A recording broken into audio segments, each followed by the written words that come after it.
ശ്രീമഹാഗണപതിക്ക് വന്ദനം.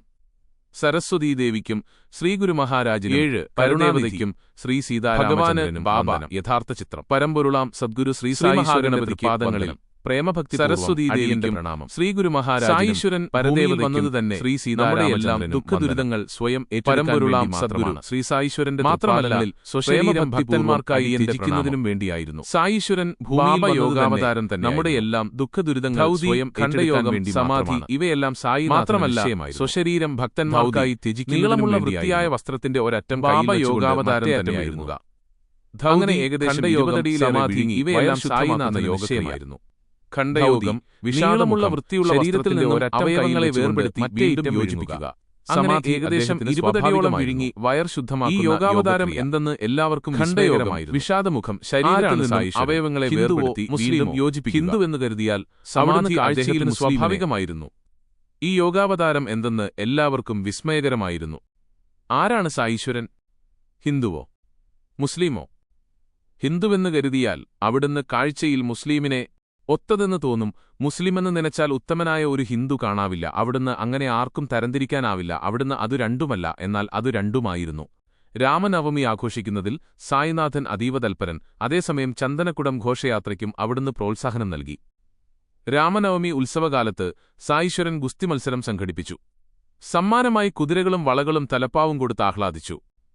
ഗോകുലാഷ്ടമിക്ക് ഗോപാലകാല ആടിപ്പിക്കും. ഈദ് ദിനത്തിലാകട്ടെ മുസ്ലിമുകളെക്കൊണ്ട് മസ്ജിദിൽ ഖുറാൻ ചൊല്ലിക്കും.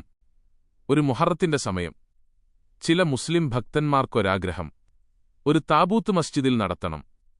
അതിനുശേഷം എഴുന്നള്ളിപ്പിനായി കൊണ്ടുപോകണം. ബാബ സന്തോഷം അതിനനുമതിയേകി. ഇങ്ങനെ സമ്മതിച്ചതുകൊണ്ട് ബാബ മുസ്ലിമാണോ? അല്ല. എങ്കിൽ അവിടുന്ന് കാതുകുത്തിയുമായിരുന്നോ? എന്നാൽ ബാബ ഹിന്ദുവാണോ? അല്ല. സുന്നത്തിനെ അവിടുന്ന് പിന്താങ്ങിയിരുന്നു. ബാബ സുന്നത്ത് ചെയ്തിട്ടില്ലെന്ന് നാനാ ഉറപ്പാക്കിയിരുന്നു. താമസം എപ്പോഴും മസ്ജിദിൽ. പക്ഷേ ഹിന്ദുക്കളെപ്പോലെ സദാ അഗ്നിയെ സംരക്ഷിച്ചിരുന്നു. മാത്രമല്ല, തിരികല്ലുകൊണ്ട് ധാന്യം പൊടിക്കും, മണിയടിച്ച് ശംഖ് വിളിക്കുക, ഹോമം നടത്തുക, ഭജന പാടുക, അന്നദാനം ഇവയെല്ലാം അനുവദിച്ചിരുന്നു. ഇതൊന്നും ഇസ്ലാമിന് അനുകൂലമല്ല. അപ്പോൾ എങ്ങനെ ബാബയെ മുസ്ലിം എന്ന് വിളിക്കും? ഉത്തമ ബ്രാഹ്മണരും അഗ്നിഹോത്രികളും തങ്ങളുടെ നിലയും വിലയും അഹന്തയും മറന്ന് അവിടുത്തെ പാദങ്ങളിൽ നമസ്കരിച്ചിരുന്നു. ബാബയുടെ സ്വദേശമേത്? ഇത്തരം ചോദ്യങ്ങൾ അവിടുത്തെ കാണുന്നതുവരെ മാത്രം. ദർശനശേഷം പിന്നെ ചോദ്യങ്ങൾ ഉയരില്ല. ആരും നിശബ്ദരാകും. ബാബ ഹിന്ദുവോ മുസ്ലിമോ? ഇക്കാര്യം ആർക്കും പറയാനാവില്ല. ശരീര അഹങ്കാരമില്ലാത്ത സായീശ്വരന് എന്തു ജാതി, വർണ്ണം? അവിടുന്ന് ഒന്നിനെയും ആരെയും വേർതിരിച്ചു കണ്ടില്ല. ഫക്കീർമാരെ ഒരുമിച്ചിരുന്ന ആഹാരം കഴിക്കുമ്പോൾ ബാബ മത്സ്യമാംസങ്ങൾ ക്ഷേപിച്ചിരുന്നു. ആഹാരം കഴിക്കുന്ന വേളയിൽ നായി വന്ന് തിന്നാലും സായിശൻ അതിനെ ഓടിച്ചുകട്ടിയില്ല. ഇത്തരം വിസ്മയകരമായ ഭാവവും പുണ്ടിയിരിക്കുന്ന അവിടത്തെക്കുറിച്ച് എന്തു പറയാൻ? സായി ദർശനം ലഭിച്ചിട്ടുണ്ടെങ്കിൽ അത് പൂർവ്വജന്മപുണ്യം തന്നെ. മുജ്ജന്മ സുഹൃതമില്ലാത്തവന് ആ ദിവ്യദർശനം അസാധ്യം. എങ്ങനെ അവിടുത്തെ മാഹാത്മ്യം വർണ്ണിക്കും? ആർക്കും അതിനു കഴിയില്ല. മഹത്തുക്കളായ എത്ര സന്യാസിമാരും സാധകരും സായിബാബയെ ശരണം പ്രാപിച്ചു, ഉപദേശം തേടി. അവിടുന്ന് സദാ അല്ലാ മാലിക് എന്ന് ജപിച്ചുകൊണ്ടേയിരിക്കുന്നു. വാദപ്രതിവാദത്തിനും തർക്കത്തിനും സായീശ്വരന് താൽപ്പര്യമില്ല. ശാന്തനും ദാന്തനുമായിരുന്ന ബാബ വേദാന്തസാരം ഭക്തയാർക്ക് പകർന്നു നൽകി. ആരാണീ ബാബ? ആർക്കും അതിന് ഉത്തരം പറയാൻ അവസാനം വരെ കഴിഞ്ഞിരുന്നില്ല. മാനുഷവേഷം ധരിച്ച ദേവനായിരുന്നു അവിടുന്ന്. എല്ലാം അറിഞ്ഞ് ഒന്നും അറിയാത്തവനെപ്പോലെ അവിടുന്ന് പെരുമാറി. ചില വേളകളിൽ നമ്മുടെ അത്യന്തം രഹസ്യങ്ങൾ അവിടുന്ന് വെളിപ്പെടുത്തുമ്പോൾ ആ സർവജ്ഞതയോർത്ത് നാം വിസ്മയിച്ചു പോകും. ജ്ഞാനമൂർത്തിയായിരുന്ന ബാബ ഇഹലോക ബഹുമതികളെ ഗൗനിച്ചിരുന്നില്ല. ഷിർദിവാസികൾക്ക് അന്നുമുതലേ അവിടുന്ന് അവതാരമൂർത്തി തന്നെയായിരുന്നു. അജ്ഞനായ ഞാൻ, വിഡ്ഢിയായ ഞാൻ ആ ജ്ഞാനസ്വരൂപന്റെ ലീലകൾ എങ്ങനെ വർണ്ണിക്കേണ്ടു? ഷിർദിയിലെ ക്ഷേത്രങ്ങൾ, ഗണപതി, ശങ്കരപാർവതി, ഗ്രാമദേവി, മൂർത്തി തുടങ്ങി അവിടുന്ന് നവീകരിച്ചു. ദക്ഷിണയായി ലഭിച്ച തുക ഭക്തജനങ്ങൾക്കായി വീതിച്ചു നൽകി. ആ പണം നല്ലതിനായി ഉപയോഗിക്കണമെന്ന ഉപദേശവും കൊടുത്തു. അതു ലഭിച്ചവർ ഭയഭക്തി ബഹുമാനങ്ങളോടെ സ്വീകരിച്ചു, സന്തുഷ്ടരായി. വൈദ്യന്മാരുടെ വൈദ്യനായിരുന്നു സായിനാഥൻ. ആ ദർശനത്താൽ തന്നെ പലരുടെയും രോഗമകന്നു. സ്പർശനത്താൽ പലർക്കും ആരോഗ്യം വീണ്ടുകിട്ടി. ദുർജനങ്ങൾ സന്മാർഗത്തിലൂടെ ചരിക്കാൻ തുടങ്ങി. ആ തുപ്പാടത്തിൽ വിശ്വസിച്ച് പ്രണമിച്ച അന്ധന്മാർ കാഴ്ചയുമായി തിരിച്ചുപോയി. മുടന്തന്മാർ നന്നായി നടന്നു. ഈ ദിവ്യാനുഭവങ്ങൾ കാട്ടുതീ പോലെ പടർന്നു. അതോടെ ഷിർദിയിലേക്ക് ജനസഹസ്രങ്ങൾ കുത്തിയൊഴുകാനും തുടങ്ങി. പ്രഭാതകർമ്മങ്ങൾക്കു ശേഷം ചിലപ്പോൾ അവിടുന്ന് കുളിക്കും, ചിലപ്പോൾ കുളിക്കാതെ തന്നെ ധൂനികരികിലിരിക്കും. പിന്നെ ചിലപ്പോൾ ധ്യാനനിരതനായിത്തീരും. നനഞ്ഞ വെള്ളത്തുണികൊണ്ട് തലയിലൊരു കെട്ട്, ധോത്തി, നീണ്ട കുപ്പായം, ഇതായിരുന്നു സായിനാഥന്റെ ആദ്യകാല വേഷം. ബാബ അന്നൊക്കെ രോഗികളെ പരിശോധിക്കും, മരുന്നുകൊടുക്കും. അതോടെ അവരുടെ അസുഖവും പൊടുന്നനെ മാറും. ഒരിക്കലും പരാജയപ്പെട്ടിട്ടില്ലാത്ത വൈദ്യനായി അവിടുന്ന് പേരുകേട്ടു. ഈ സംഭവം കേൾക്കൂ. ഒരിക്കൽ ഒരു ഭക്തന്റെ നേത്രങ്ങൾക്ക് അസുഖം ബാധിച്ചു. കൃഷ്ണമണികൾക്ക് രക്തനിറം. ഷിർദിയിലൊരൊറ്റ വൈദ്യനുമില്ല. ശുദ്ധമനസ്കരായ ഗ്രാമീണർ രോഗിയെ ബാബയെ കാണിച്ചു. ബാബ ചേരക്കുരു കൊണ്ടുവന്ന് ഉടച്ച് ചതച്ചുരുളയാക്കി രോഗിയുടെ മിഴികളിൽ വെച്ച് തുണികൊണ്ട് മൂടിക്കെട്ടി. പിറ്റേ ദിവസം ബാബ കെട്ടഴിച്ചുമാറ്റി. നേത്രങ്ങളിൽ ജലം ധാരയായി ഒഴിച്ചു. ഇപ്പോൾ നീർക്കെട്ട് കുറഞ്ഞിരിക്കുന്നു. കൃഷ്ണമണികൾ സാധാരണ പോലെയായി. നേത്രരോഗത്തിന് ഇങ്ങനെയൊരു ചികിത്സയോ? ആരും കേട്ടിട്ടുപോലുമില്ല. പക്ഷേ അസുഖം ഭേദമായി എന്നത് ഒരു സത്യവും. മഹായോഗേശ്വരനായിരുന്നു സായീശ്വരൻ. ഹഠയോഗം അവിടുത്തേക്ക് നന്നായി അറിയാമായിരുന്നു. വിസ്മയാവഹമാണ് അവിടുത്തെ യോഗക്രിയകൾ. ചിലപ്പോൾ കുളി കഴിഞ്ഞ് തന്റെ കുടൽമാലകൾ വായിലൂടെ പുറത്തെടുക്കും, കഴുകി ഉണക്കാനിടും. ഇത് കണ്ട് പലരും സംഭ്രാന്തരായി. മറ്റൊരു യോഗക്രിയയായ ഖണ്ഡയോഗം ബാബയ്ക്ക് വശമായിരുന്നു. ഇതിൻ പ്രകാരം സ്വന്തം ശരീരാവയവങ്ങൾ ശരീരത്തിൽ നിന്നും പിഴുതെടുക്കുമത്രേ. ഒരിക്കൽ ഒരാൾ മസ്ജിദിനു ചുറ്റും സായീശ്വരന്റെ അവയവങ്ങൾ ചിതറിക്കിടക്കുന്നത് കാണായി. ബാബ ദാരുണമായി വധിക്കപ്പെട്ടു എന്ന പരിഭ്രാന്തിയോടെ അയാൾ തിരികെ പാഞ്ഞു. കണ്ടത് പറയാൻ മനം വെമ്പി. പക്ഷേ അങ്ങനെയുണ്ടാകാവുന്ന പ്രശ്നങ്ങൾ ആലോചിച്ചതോടെ അയാൾ മൗനിയായി. പിറ്റേ ദിവസം മനോധൈര്യം സംഭരിച്ച് അയാൾ മസ്ജിദിൽ ചെന്നു. അത്യത്ഭുതം! ബാബ പൂർണ്ണകായത്തോടെ ആനന്ദവാനായി തേജോരൂപനായിരിക്കുന്നു. താൻ ഇന്നലെ കണ്ടതോ ഇന്ന് കണ്ടുകൊണ്ടിരിക്കുന്നതോ ഏതാണ് സ്വപ്നം എന്ന സംശയത്തിലായി അയാൾ. ബാബയെന്ന മഹാവൈദ്യന് രോഗിയുടെ സന്തോഷത്തിൽ മാത്രമായിരുന്നു ആനന്ദം. അതിനായി കരുണാമയനായ സായി എത്ര ക്ലേശങ്ങൾ സഹിച്ചിരിക്കുന്നു. ഭക്തർക്കായി സായി ഏറ്റെടുക്കുന്ന വിഷമതകൾക്കൊരു ഉദാഹരണം കേൾക്കൂ. 1910 ദീപാവലി കാലം. ധുനിക്ക് മുന്നിൽ ബാബ, ചുറ്റും ഭക്തന്മാർ. ബാബ ഭക്തന്മാരെ ദർശനം കൊണ്ടും അമൃതഭാഷണങ്ങൾ കൊണ്ടും ആനന്ദിപ്പിക്കുന്നു. ഇടയ്ക്കിടയ്ക്ക് ധുനിയിലേക്ക് വിറകുകൾ ഇട്ടുകൊടുക്കുന്നു. അഗ്നി കത്തിക്കയറുകയാണ്. പൊടുന്നനെ അത് സംഭവിച്ചു. സായീശ്വരൻ തന്റെ തൃക്കരമാളുന്ന അഗ്നിയിലേക്ക് നീട്ടി. ഭക്തന്മാർ അത് കണ്ട് ഞെട്ടിപ്പോയി. മാധവറാവു ദേശ്പാണ്ഡെ വേഗം ബാബയുടെ പുറകിൽ ചെന്ന് അരക്കെട്ടിൽ പിടിച്ച് വലിച്ചകറ്റി. യോ ബാബ, എന്താണിത്? ആ ചോദ്യം സായീശ്വരനെ ബാഹ്യബോധത്തിലേക്ക് കൊണ്ടുവന്നു. ക്ഷമ. കരുണാമയിയായ സായിമാതാ പറഞ്ഞു, നിനക്കറിയുമോ, ഒരു കുഞ്ഞ് അതിന്റെ അമ്മയുടെ ശ്രദ്ധയിൽപ്പെടാതെ ഉലയിലെ തീയിൽ വീണു. ഞാൻ പൊക്കിയെടുക്കാൻ വൈകിയിരുന്നെങ്കിൽ കുഞ്ഞൊരു കരിക്കട്ടയായി തീരുമായിരുന്നു. എന്റെ കൈ പൊള്ളിയാലും സാരമില്ല. കുഞ്ഞിനെ രക്ഷിക്കാനായല്ലോ. എനിക്ക് സന്തോഷമായി. ബാബയുടെ കൈക്ക് സാരമായി പൊള്ളലേറ്റിരുന്നു. നാനാസാഹേബ് ഡോക്ടർ പരമാനന്ദിനെ കൊണ്ടുവന്നു. പക്ഷേ തുണികെട്ടിവച്ചിരുന്ന കൈ അഴിച്ചു കാണിക്കാൻ ബാബ തയ്യാറായില്ല. ഓരോ ദിവസം ഓരോ കാരണം പറഞ്ഞ് ബാബ അദ്ദേഹത്തെ മടക്കി. അല്ലായാകുന്നു നമ്മുടെ വൈദ്യൻ. ഇതായിരുന്നു ബാബയുടെ മറുപടി. എന്നാൽ കുഷ്ഠരോഗിയായ ഭാഗോജിഷിന്റെ ഇക്കാര്യത്തിൽ മഹാഭാഗ്യവാനായി. പൊള്ളിയ ഭാഗത്ത് നെയ് പുരട്ടാനും കൈ തടവാനും തുണിക്കെട്ടാനും മറ്റും ബാബ ഭാഗോജിഷിന്റെയെ അനുവദിച്ചു.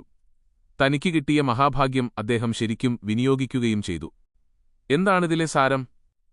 നമുക്കു മനസ്സിലാക്കാവുന്ന ഒരു സത്യം മാത്രം. ഭാഗോജിഷിന്റെയെ അനുഗ്രഹിക്കാൻ വേണ്ടി മാത്രം ബാബ അതിന് സമ്മതിച്ചതാണ്. കാരണം പൂർവ്വജന്മകർമ്മ ദുരിതത്താൽ വളരെ പീഡിതനായിരുന്നു ഭാഗോജി. കുഷ്ഠരോഗത്തിന്റെ ദുർഗന്ധം വമിക്കുന്ന വ്രണങ്ങളുമായാണ് അദ്ദേഹം ബാബയെ സേവിച്ചത്.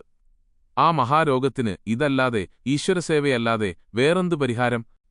കൈ ശരിയായിട്ടും ഭാഗോജിയെ അതേ ജോലി തന്റെ സമാധി വരെ തുടരാൻ സായീശ്വരൻ അനുവദിച്ചു. കുഷ്ഠരോഗിയായ സുഭക്തനോടുള്ള അപാരകൃപയല്ലാതെ മറ്റെന്താണിത്? അനുപമ കൃപാനിധിയായ സായീശ്വരന്റെ മറ്റൊരു ലീല കേട്ടോളൂ. അമരാവതിയിലെ ദാദാസാഹേബും ഭാര്യയും മകനും ഷിർദിയിലെത്തി. കുറച്ചു ദിവസം കഴിഞ്ഞപ്പോൾ മകൻ രോഗബാധിതനായി. പരിശോധനയിൽ പ്ലേഗാണെന്നറിഞ്ഞു. അവർ പരിഭ്രമിച്ചവരായി. ബാബ ശാന്തമായി പറഞ്ഞു, വിഷമിക്കണ്ട. മൂടിക്കെട്ടിയ ആകാശം ഇപ്പോൾ തെളിയും. എല്ലാം ശരിയാകും. അതിനുശേഷം വസ്ത്രമുയർത്തി. തിരുശരീരത്തിൽ കോഴിമുട്ടയുടെ വലിപ്പത്തിൽ പ്ലേഗിന്റെ 4 മുഴകൾ.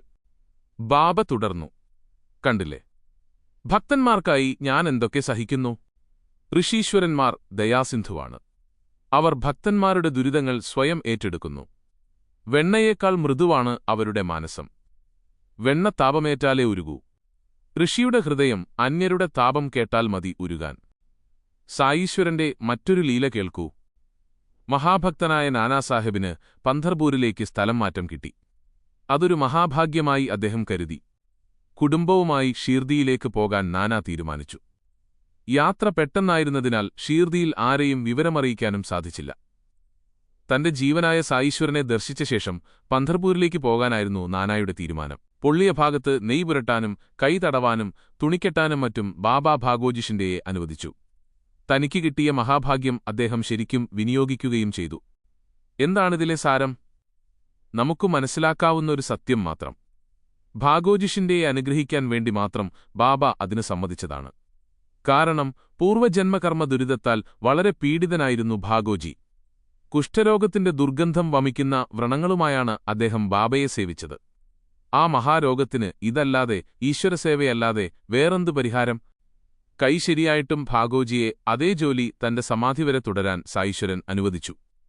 കുഷ്ഠരോഗിയായ സുഭക്തനോടുള്ള അപാരകൃപയല്ലാതെ മറ്റെന്താണിത്? അനുപമ കൃപാനിധിയായ സായീശ്വരന്റെ മറ്റൊരു ലീല കേട്ടോളൂ. അമരാവതിയിലെ ദാദാസാഹേബും ഭാര്യയും മകനും ഷീർദിയിലെത്തി. കുറച്ചു ദിവസം കഴിഞ്ഞപ്പോൾ മകൻ രോഗബാധിതനായി. പരിശോധനയിൽ പ്ലേഗാണെന്നറിഞ്ഞു. അവർ പരിഭ്രമിച്ചവരായി. ബാബ ശാന്തമായി പറഞ്ഞു, വിഷമിക്കണ്ട. മൂടിക്കെട്ടിയ ആകാശം ഇപ്പോൾ തെളിയും. എല്ലാം ശരിയാകും. അതിനുശേഷം വസ്ത്രമുയർത്തി. തിരുശരീരത്തിൽ കോഴിമുട്ടയുടെ വലിപ്പത്തിൽ പ്ലേഗിന്റെ 4 മുഴകൾ. ബാബ തുടർന്നു, കണ്ടില്ലേ, ഭക്തന്മാർക്കായി ഞാൻ എന്തൊക്കെ സഹിക്കുന്നു. ഋഷീശ്വരന്മാർ ദയാസിന്ധുവാണ്. അവർ ഭക്തന്മാരുടെ ദുരിതങ്ങൾ സ്വയം ഏറ്റെടുക്കുന്നു. വെണ്ണയേക്കാൾ മൃദുവാണ് അവരുടെ മാനസം. വെണ്ണ താപമേറ്റാലേ ഉരുകൂ. ഋഷിയുടെ ഹൃദയം അന്യരുടെ താപം കേട്ടാൽ മതി ഉരുകാൻ. സായീശ്വരന്റെ മറ്റൊരു ലീല കേൾക്കൂ. മഹാഭക്തനായ നാനാസാഹബിന് പന്ധർപൂരിലേക്ക് സ്ഥലം മാറ്റം കിട്ടി. അതൊരു മഹാഭാഗ്യമായി അദ്ദേഹം കരുതി. കുടുംബവുമായി ഷീർദിയിലേക്ക് പോകാൻ നാനാ തീരുമാനിച്ചു. യാത്ര പെട്ടെന്നായിരുന്നതിനാൽ ഷീർദിയിൽ ആരെയും വിവരമറിയിക്കാനും സാധിച്ചില്ല. തന്റെ ജീവനായ സായീശ്വരനെ ദർശിച്ച ശേഷം പന്ധർപൂരിലേക്ക് പോകാനായിരുന്നു നാനായുടെ തീരുമാനം. എല്ലാം അറിയുന്ന സായീശ്വരൻ അതറിഞ്ഞു. കുറച്ചകലെയുള്ള നീമഗാവോണിൽ നാനാ എത്തിയപ്പോഴേക്കും ഷീർദിയിലെ മസ്ജിദിൽ രസകരമായ ഒരു അത്ഭുതമുണ്ടായി. ആ സമയം ബാബ മാലസപതി, അപ്പാഷിന്ദെ, കാശിറാം എന്നീ ഭക്തന്മാരോട് സംസാരിക്കുകയായിരുന്നു. പെട്ടെന്ന് സായീശ്വരൻ പറഞ്ഞു, ഹാവൂ, പന്ധരിയുടെ നട തുറന്നിരിക്കുന്നു. നമുക്കു 4 പേർക്കും കൂടി ഒരുമിച്ച് ഭജന പാടാം. കാലസ്വരൂപനായ സായീശ്വരൻ നാനാ മസ്ജിദിനോടടുക്കുന്തോറും ഭജന ഉച്ചത്തിലും ഉത്സാഹത്തിലുമാക്കി. ഭക്തജനങ്ങൾ ഭക്തിപൂർവം അതേറ്റുപാടി. അപ്പോഴേക്കും നാനാ വന്നു, നമസ്കരിച്ചു. സ്വാമി, ഞങ്ങൾ പണ്ഡരിപൂരിലേക്ക് പോകുന്നു, അവിടുന്ന് ഞങ്ങളോടൊപ്പമുണ്ടാകണേ. നാനായുടെ അപേക്ഷ കേട്ടപ്പോൾ ഭക്തജനങ്ങൾ വിസ്മയത്തോടെ പറഞ്ഞു, നാനാ, ഈ ക്ഷണത്തിന്റെ ആവശ്യമേയില്ല. ബാബ നിങ്ങൾ ക്ഷണിക്കാതെ തന്നെ അവിടെ പോകാമെന്ന് ഇപ്പോൾ അരുളിയതേയുള്ളൂ. നിറമിഴികളോടെ നാനാ അവതാരപുരുഷന്റെ തൃപ്പാദങ്ങളിൽ മുഖമമർത്തി വിഭു തൃക്കൈകളാൽ ഉധി നൽകി അനുഗ്രഹിച്ചു. സായീശ്വരന്റെ ലീലകൾക്കവസാനമില്ല. ഇവിടെ തത്കാലം നിർത്തട്ടെ. സർവവ്യാപിയായ സായീശ്വരൻ എല്ലാമെല്ലാം അറിയുന്നു. മനുഷ്യനായി ജന്മം കിട്ടിയത് മഹാഭാഗ്യമാണ്. പക്ഷേ നാം അതറിയുന്നുണ്ടോ? ഈ ജന്മത്തിന്റെ പ്രാധാന്യം തിരിച്ചറിഞ്ഞില്ലെങ്കിൽ അത് മഹാ അപരാധമായിരിക്കും. അടുത്ത അധ്യായത്തിൽ നമുക്കത് ചർച്ച ചെയ്യാം. 7-ാം അധ്യായം സമാപ്തം.